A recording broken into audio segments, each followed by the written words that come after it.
So in the first video, I just introduced the AC Stats package, described how to install it on your RStudio server or locally, and then also described how to create the PDF and incorporate it into GitHub. There are lots of bells and whistles with this, and we would encourage you to explore this as you can to kind of come up with a report that really does demonstrate your skills and knowledge and expertise. We hope that the comps project may also be something that may be useful for your portfolio or other things as you consider moving forward with your statistics and data science. This video is intended to kind of talk about some additional bells and whistles. One really important one that we can't overstress is the importance of appropriate citations and references. Say that you're describing something that really does merit a reference.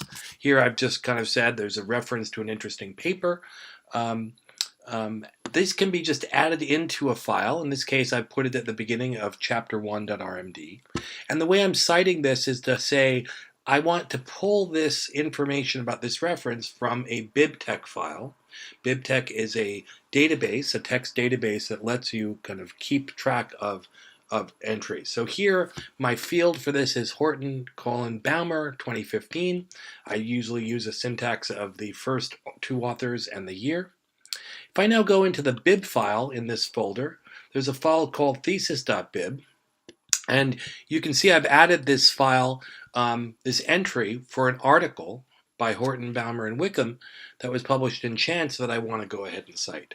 So I can open this file up, add things into this format. You can see there's some sample entries in here right now. And once that's gone ahead and saved this, I'm going to save the chapter 1 file as well. Now go back to my nickhorton.rmd, the base level file, and reknit this file.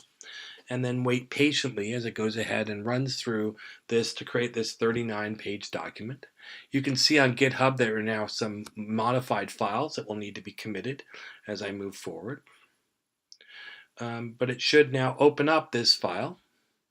And if I go to page 15 of this report, that actually now includes this reference to an interesting paper. It's put in here now the full author names and the full citations. If we go to the end of the document, we can actually see that it's included that in the references. And we would certainly encourage you to be very careful about these references to make sure that they're in appropriate format, they're not issues or errors. The other thing I want to just, as I close, is to kind of really think about what's included in this file. If we go back to around page 15, this is the R Markdown Basics that I mentioned in the first video, where we have some kind of code or inline code and different things. We can load and explore data. There's a little bit of an analysis here to give you some sense of how that might look. We can go ahead and create tables that look very nice using the Xtable package, and then also have other links and other references. LaTeX is running behind the scenes here. We're actually formatting to a PDF. So everything you can be doing in LaTeX you can do here. So matrices, other notation can and should be really expressed using that system. You can have tables. Tables and figures, please be careful about your captions to make sure that those are appropriate. Again, think of your audience for this report as being other students, not the faculty. We can incorporate figures and images. Again, just give you examples of these different structures and setup. Again, the thesis comps template is really intended to kind of help make life easier for you to be able to describe the topic that you have the expository review, the data set that you're using to motivate your analyses, and the interpretations that you're doing.